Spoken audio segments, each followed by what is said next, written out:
So, before we jump over sa poem, let us know the short background regarding sa poem. Rizal wrote this poem at the age of 15 on April 1, 1876 in Ateneo de Municipal, Manila during Spanish government.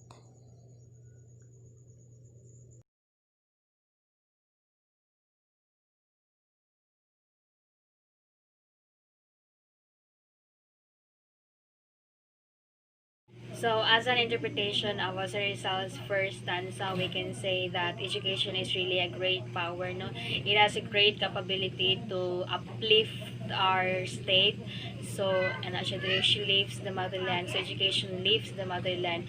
So, kung educated lang yun ang mga tao, no? It's not necessarily nga when we say educated kanang kuan gyud kanang maka-gather og degree, so educated kanang kabalo ka sa kuan ba nananakay na hibawaan gani.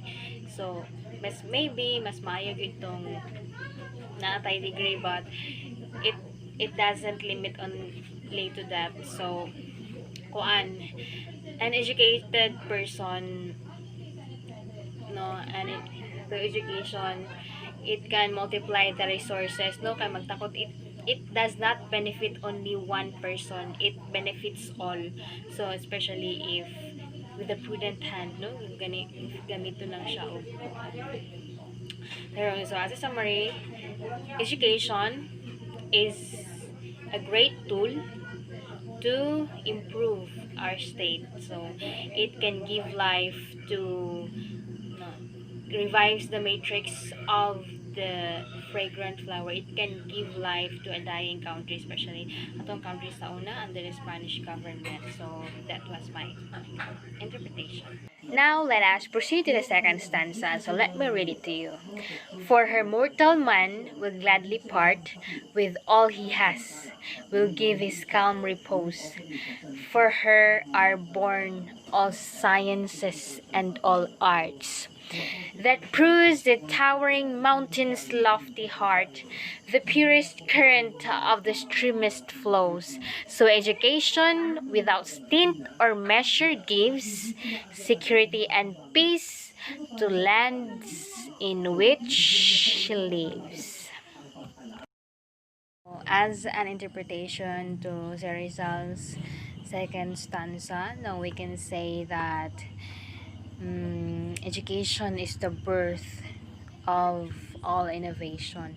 No, for education, for with education are born sciences, mathematics, and all arts na nakatabang sa atong kuano environment, atong improvement. So whatever improvement we see in our environment, so like kaning atong balay, like kaning atong suga, no, it's somehow product of sciences and other arts, which is thanks to education.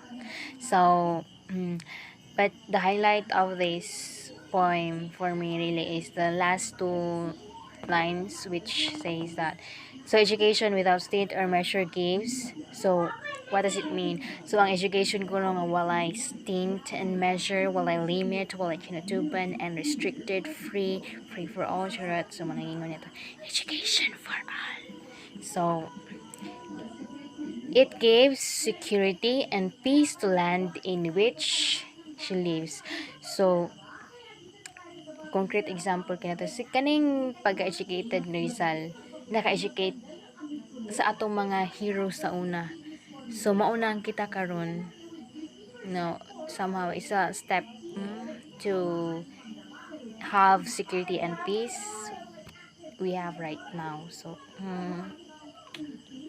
oh, now here is the third stanza. Where education reigns on lofty seat, youth blossoms forth with vigor and agility. His error subjugates with solid feet, and is exalted by conceptions of nobility. She breaks the neck of vice and its deceit, Black crime turns pale at her hostility. The barbarous nations she knows how to tame, from savages creates heroic fame.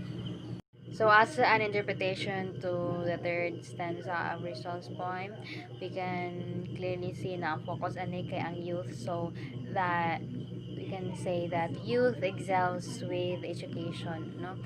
Kanina sa line, his error subjugates with solid feet. So it's an eye opener sa mga youth na they can reflect on their own, makakuan sila asa silang sayop, asa silang dapat baguhon, asa then makahimo sila ilang stand and yes, makahimo sila ilang stand, ilang assertion no nga maka-help sa atong kuan government, and hopefully kanang they'll stop, no, she breaks the neck of vice and its deceit, so stop sa mga unnecessary things, kanang di na kita magbuhat o mga butang nga di naman makatabang, and especially the vices and nga mga dishonesties, kanang mga maka-break sa law. So we should kuan nga we are born with purpose, so and dapat kanang remember na itong gingon ni Rizal nga ang kabataan ang pag-asa ng bayan. So ano siya, kabataan ang pag-asa ng bayan. But ang mga kabataan karon lagi sila kay matug Korea, ha, charot, joke lang po. Dili ko ato, wala ko labot, wala agra ko, ha. So the barbarous nations knows how to tame, from savages creates heroic fame. So ang mga kita no heroic fame na daan ka ng mga simple acts of kindness nga atong nabuhat, no, kung ang kabataan educated or bisan ganing dili educated, no, kuan dapat we should have kindness, and we know what is good and what is not. That's all.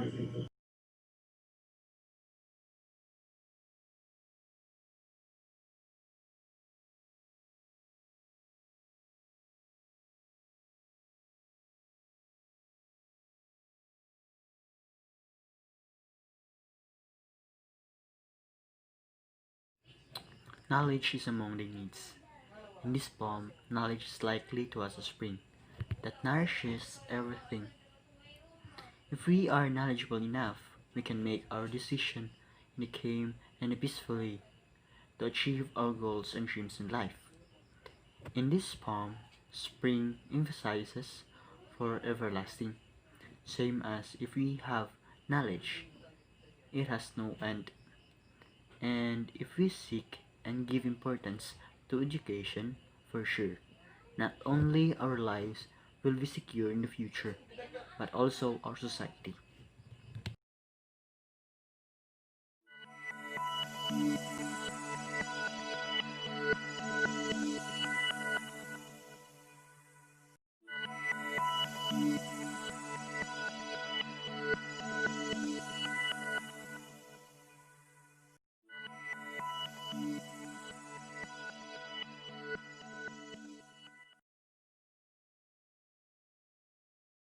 The truth can only be seen if we have enough knowledge. Kagaya ng isang ilog na may dalisay na tubig na kung saan iyong masisilayan ang mga bagay na nasa kailaliman. Dito mo masasabi na kanilang mga tinuran ay pawang katotohanan. Hindi ibig sabihin na matalino ka ay may pinag-aralan ka. Kung ikaw ay may sapat na kalaman, dapat alam mo kung ano ang mabuti at makakasama sa iyo at lalo na sa iyong kapwa. Huwag pairalin ang kasamaan kung ikaw ay may pinag-aralan.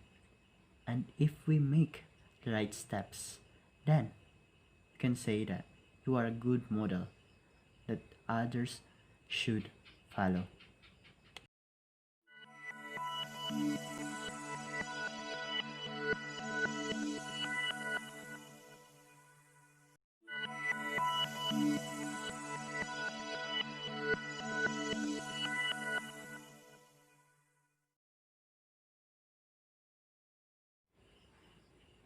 In this poem, education will serve as our light to choose the correct pathway and to make our lives worthy, and to avoid against the criminal minds.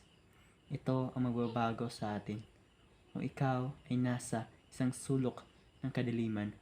Through the light that we receive from education, we can find ways to color our life at may sasara natin ang mga maling gawain. Through education, we can find the worth of ourselves. We can make ourselves shine in the middle of the dark, like the star in the night.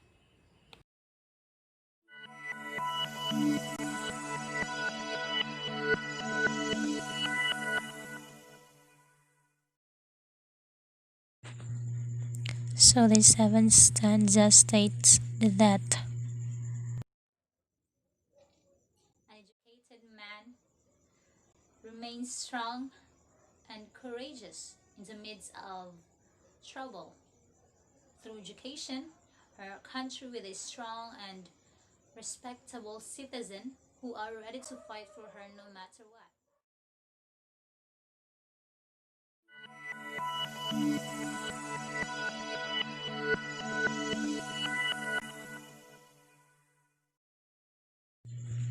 The eighth stanza states that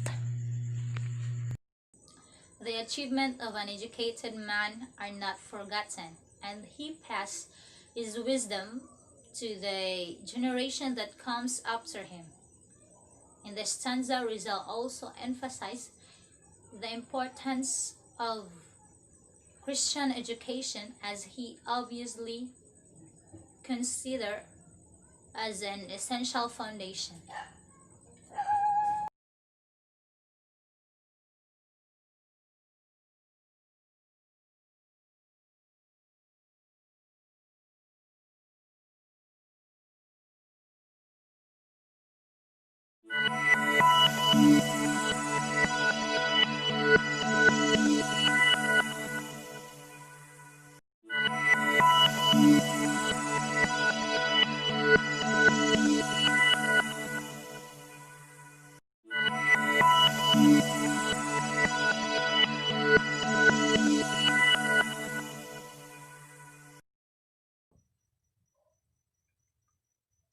Rizal ends the poem in a splash of color as he likens the good education as the light of the sun and the aurora that embodies the virtues and wonders of having a good education, for which he dreams to every citizen to enjoy.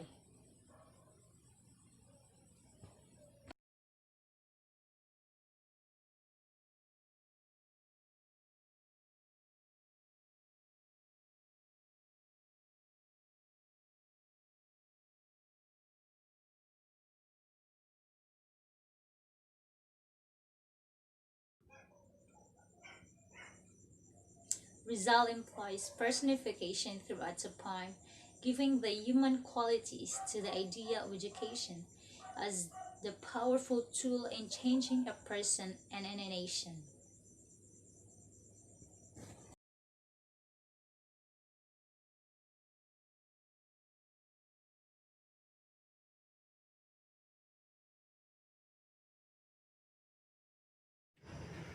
Education is a step toward success. It gives power not only to us, but also to our country to survive from any struggle in the past that we are facing right now, and how we make ourselves ready for the future. Education also gives security and peace to our fatherland. So, ano pa si Clark, no? Education is the step towards success. Education offers our dear motherland the light, no? A light that does not flicker nor turned off. Instead, turns brighter as the passing of time. Dili siya parehasa ni mga suga sa itong mga balay nga that can only give brightness to a limited hours, no? Limited hours. Dili siya mapunder, it stays, its effects is forever and long lasting, no? Dili siya pareha ng bulak nga morning glory ba nga o muhatag ra glory sa buntag, charot, layo na. So the benefits, the improvements, the discoveries, the innovations, and peace created by education is passed through generations, no? So we can say that Jose Rizal created a very timely masterpiece that is not only applicable during his time, but even today and even in the future generations, no? The message is very strong, no? And we can say that with education, no, ang youth makarealize yun sila unta dapat no, with education they can not only improve themselves but also they can help the society and can contribute to the betterment of our country. For with education we gain knowledge, and with knowledge we gain power, and with power our country becomes unstoppable. Education is a precious gift that we receive from our fatherland, and being an educated individual, we must do things that can make our society better. Remember, no one can steal education from us.